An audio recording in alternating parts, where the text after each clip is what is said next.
Hi, I'm Skinny Cheeks. Today we got an official response from ZOS to the controversial changes coming in Update 35, and this is on the forums in a post titled Update 35 PTS Combat Feedback and Upcoming Changes. So what I want to do here is walk through that, and we'll talk about the pain points that were successfully addressed by these changes, and also go through the problems that we still have that are either not addressed or simply not mentioned in this post. If you haven't already watched my feedback video over the Update 35 changes, I definitely recommend doing so. It is a bit long, but will offer most of the context for what is discussed here today. But let's go ahead and jump into the post.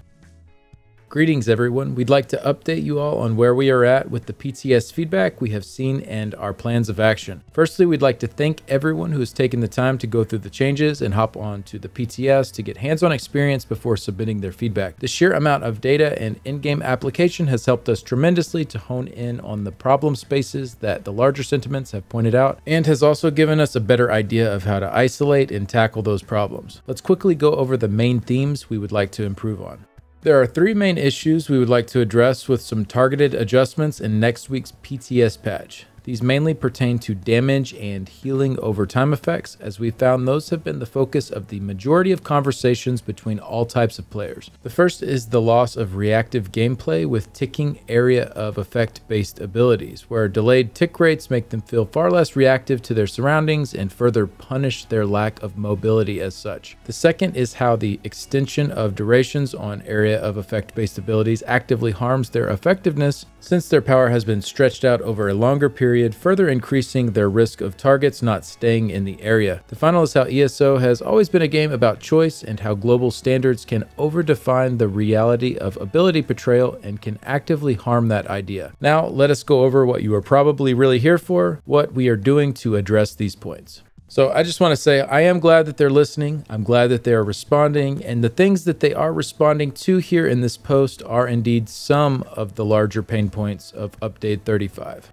We'll continue on. We have taken considerable time to go through and better differentiate standards for damage and healing over time effects based on the type of ability it is. In next week's patch, abilities that stick to a target, such as Fiery Breath or Lightning Form, will retain their longer duration effects, where they take longer to deal damage at an increased rate per cast, but less per second than what's currently on the live servers. So first off, based on the two examples they gave, Fiery Breath and Lightning Form, sticky dots will include both dots that stick to your opponent and dots that stick to you. So take a skill like Entropy from the Mage's Guild line, that sticks to your opponent, but something like Blade Cloak from the Dual Wield line, that sticks to the caster. They have decided to keep the longer durations on these kinds of dots, since movement in an encounter does not punish the effectiveness of these abilities in the same way that it does ground dots. If your enemy is moving, these sticky dots like Entropy or Fiery Breath that they listed generally stay on the target. There are a few bosses that purge effects whenever they disappear and resurface, but generally for most encounters this isn't a huge issue in PvE. And then the dots that stick to you, like Blade Cloak or they listed Lightning Form here, these also don't take as much of a hit with movement, since they will follow you around and you don't need to recast them to have them continue to deal damage. You just keep moving to the correct area. I will say though, often with teleports, you'll refresh these types of abilities on your way over to the new location, so sometimes you still lose out a bit from them being longer and less damage per tick. Same with immune phases in fights, that you won't benefit from these extra ticks that you're getting. But for stuff with just some movement in it and not actual teleports or immune phases, dots that stick to you definitely work a bit better than ground dots do.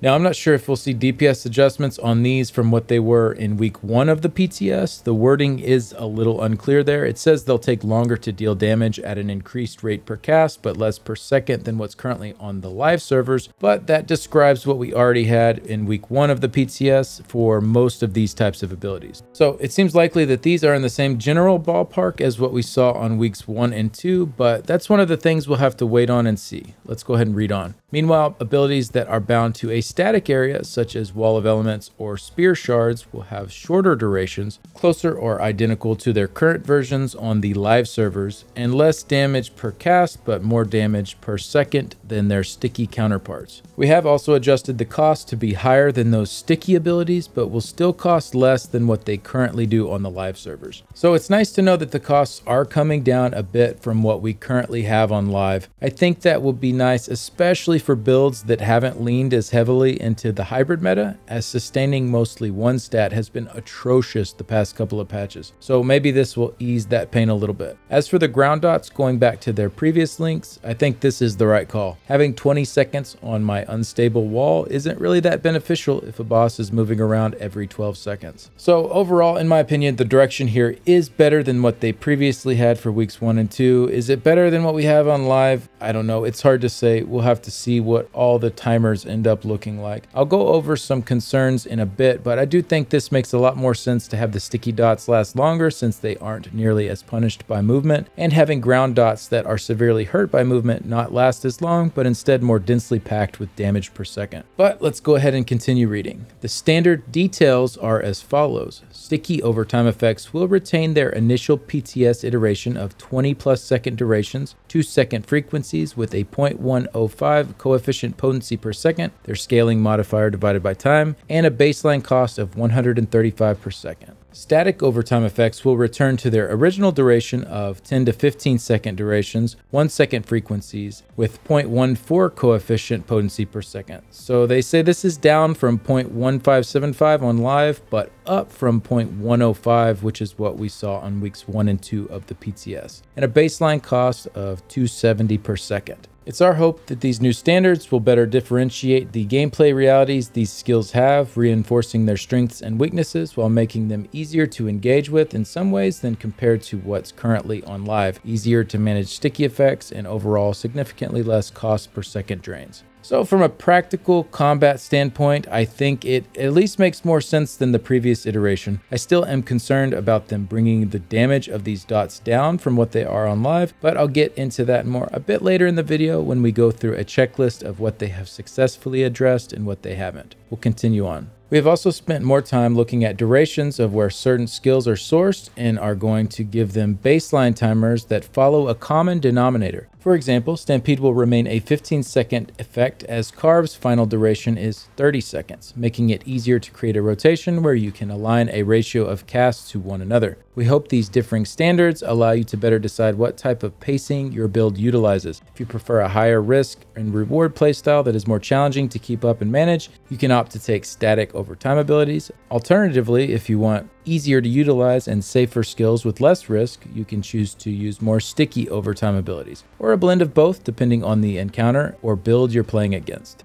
So overall, in general, I think I'm okay with this idea here. I don't think it was the best example with Stampede and Carve, as with Carve, you have to recast it every 28 or 29 seconds, not 30 seconds, or the timer will run out and you can't reapply it in time. So this does not line up with Stampede's 15 seconds like they're saying. I think the best thing here would be to bump up Carve to 32 seconds and then leave Stampede at 15 seconds. Then you could refresh Carve at 30 seconds and not have to risk the skill running out. So yeah, the idea is sound, but the practical application is a little off with that particular example that they gave. Just need a slight tweak to that one to make it work. But I do think it will be helpful for more skills to have common baseline denominators to benefit those that do like the more static rotations, or at least not fully dynamic rotations, where sections of the rotation are identical each time through, such as always pairing certain ability casts together. Either way though, these changes do create a situation where you are going to end up with a lot of different timer lengths, seemingly more so than we currently have on live, and I'm not sure how this lines up with their original sentiment of improving accessibility to the game's combat by increasing the duration of outgoing ability effects, such as damage over time, buffs, and debuffs. Personally, I don't mind, as I've gotten used to the varying timers, and I think that the high-end groups will probably be okay as well, since a lot of the fear there was that the rotations would be too boring with all dots being long. However, I'm not sure how much easier this is going to be on newer players. We'll have to see what the timers end up like and how they feel overall. It may be there are enough longer timers where it is a good bit easier to manage, so hopefully that's the case while still having enough variation to keep things interesting at the high end.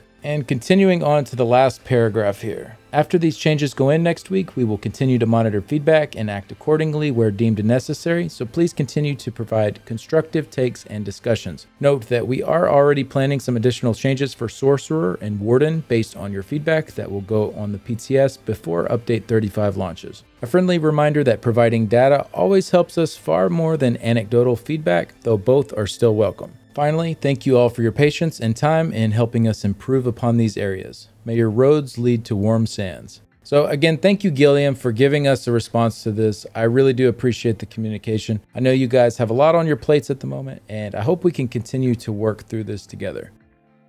So for the next part of this video, let's go through a checklist of the issues that Code and I presented in my feedback video for update 35 and mark down which ones were successfully addressed by these changes and which ones were either not addressed or not mentioned in this post. First off, hybridization not finished. No mention of this or any timeline given for this being finished. We discussed it a bit further in the feedback video, but essentially glyphs, potions, and class minor passives have been left out. We don't know when we'll finally see those adjustments to get the finishing touches put on the hybridization pass. Next up, light attacks, heavy attacks, and weaving. No mention of this either, or how the Empower and Maelstrom staff buffs essentially boost our light attacks back close to where they were before and ends up kind of increasing the skill gap because you're now really relying on good uptimes as well as good weaving, or your light attack DPS is going to be really low. Kind of pigeonholes us into using the Maelstrom Inferno as well if you don't want to tank your light attack damage. Next is dot duration increases. So we'll tentatively give a check on this one. We'll need to see what the numbers end up looking like, but the issues of dot timers not coinciding with the practical flow of combat were mostly addressed, and I think probably in a much healthier place than they were in weeks 1 and 2. So I'm glad to see that those adjustments were made. Next up, ease of use of buffs and debuffs. Not really anything on this one either. There are a ton of different buffs and debuffs that still require a pretty rigorous amount of micromanagement and are some of the biggest contributors to the power gap. No mention of any further ideas or adjustments with this yet. The next topic was 2-second tick frequency issues. So this one has been successfully addressed.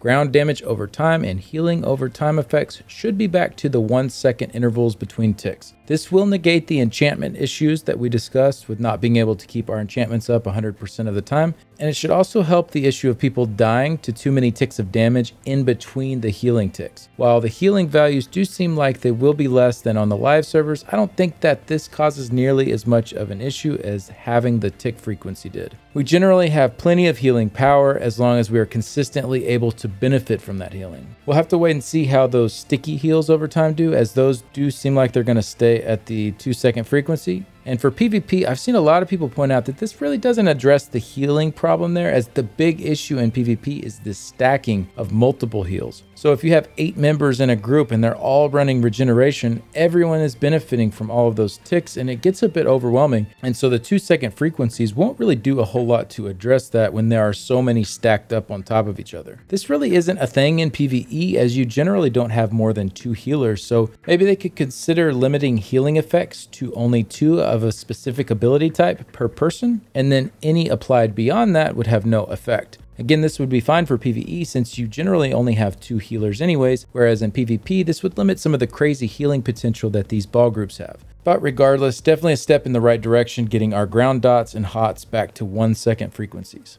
All right, the next topic is power creep and content creep in PvE. And this was, I think, the most important topic from my previous video and the one that most people are the most concerned about. This issue was not addressed in ZOS's post. In fact, they mentioned that dots will still be going down in damage from live servers, albeit slightly less down than they were in weeks 1 and 2. Now, we don't have the complete picture here, so maybe there's other things in the works to compensate for that. They could lower the health values on some of the newer, harder pieces of content in the game, or other areas of builds could be buffed up to mitigate that loss. We really don't know at this point, but I do know that a lot of people are ready to take a break if they have to go through a backtrack patch and lose progress on whatever goal that they're currently working on. So I really hope something is able to be done here. Next up are the class changes, specifically Sorcerers and Wardens, and we'll give them a check here for now at least, because they did bring it up and say that the changes are coming. These were the 2 that got the heaviest nerfs out of all the classes, and definitely the 2 I was the most concerned about. Everyone was nerfed, but the other 4 still felt reasonably intact relative to the pack, whereas Sorcs and Wardens were hit from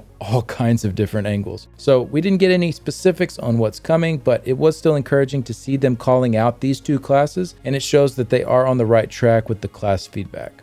Next up, skill identity and usefulness. Skills that were previously buffed up to help with engagement and to reinforce identities like Twisting Path on Nightblades, Winter's Revenge on Wardens, and Stampede in the two-handed line. Well, week 1 and 2 of the PTS, we saw these abilities brought down a ton below the standard of other ground-based dot abilities. So Twisting Path, you can see, went from one of the best dots on a Nightblade, pretty much the best dot on a Nightblade, to way down here on this list. And then Stampede is down there even lower than Twisting Path is. These are just not worth running compared to so many other abilities. And then Winter's Revenge, while not as bad off as those two, it's still pretty low, even behind stuff like Anti-Cavalry Caltrops, which definitely doesn't feel good on what should be the Frost class.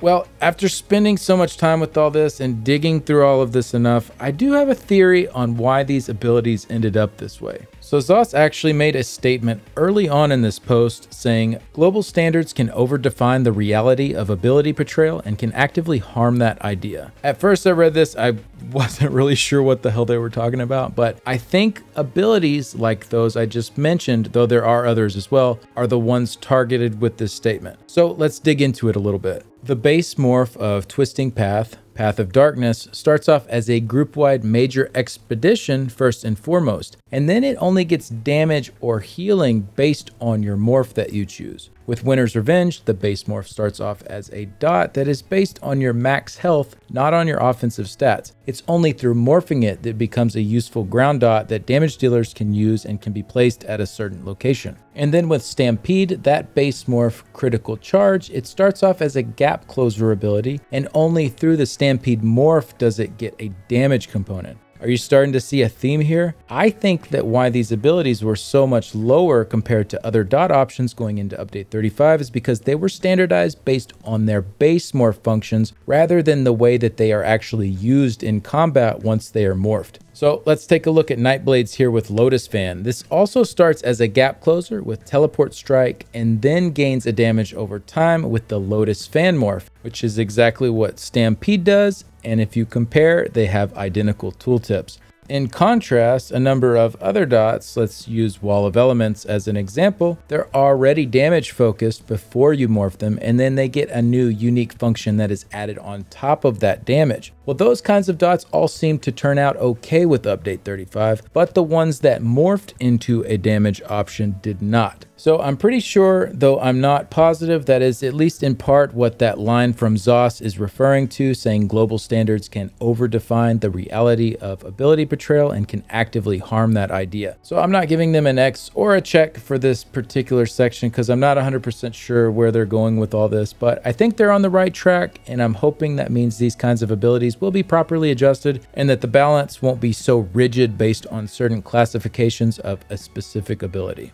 The next topic is trial dummy updates. I said that the dummy still needs elemental catalyst added to it to provide a more balanced set of results for light armor users. We haven't heard anything on this one as of yet. Medium armor already has a big advantage now with that full 6k penetration from Alkosh being present, so having the crit damage also from elemental catalyst would be great to make the damage difference between medium and light armor a bit more realistic to what we would actually see.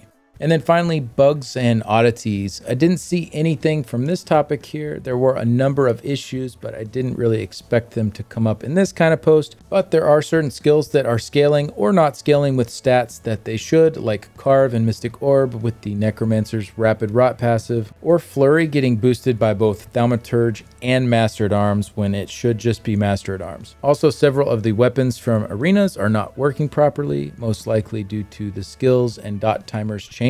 So hopefully these are all addressed as well. But overall, to sum everything up, I do think this post is a step in the right direction. It does resolve a handful of the issues that have been brought up, but far from all of the issues, especially when it comes to power creep and content creep and how those are going to function together. It feels straight up awful to have our damage nerfed when some content already feels out of reach, whether that's for a veteran group that can't quite reach the levels required for a piece of hard mode content, or a lesser experienced group trying to get a veteran clear on a specific trial for their first time. So I really hope that we do get some more positive changes in the coming weeks. I am encouraged by what we saw in this post, but that said, we still have a ways to go. All right, that's going to wrap up this video. Thank you so much for watching. If you haven't already subbed, it helps out a ton. It's free. You can always change your mind later if you're no longer interested in the content. But let me know what you guys think about their response here, and if you think this is a better direction than what they had previously. Big thanks to my current Patreon supporters and YouTube members. Link is in the description if you're interested in helping out that way. And a special thanks to Nicholas, Simon, Cougar is Bay, and the Cougar City Guild, the Order of War Guild, Iffy, Cantankerous Cat, Shady, Blake1816, Mordecai1212, Santanico, Nalandia, Hey It's Spork, Florian, and Vidridi. Thanks again for stopping by. I'll see y'all in the next one. Bye.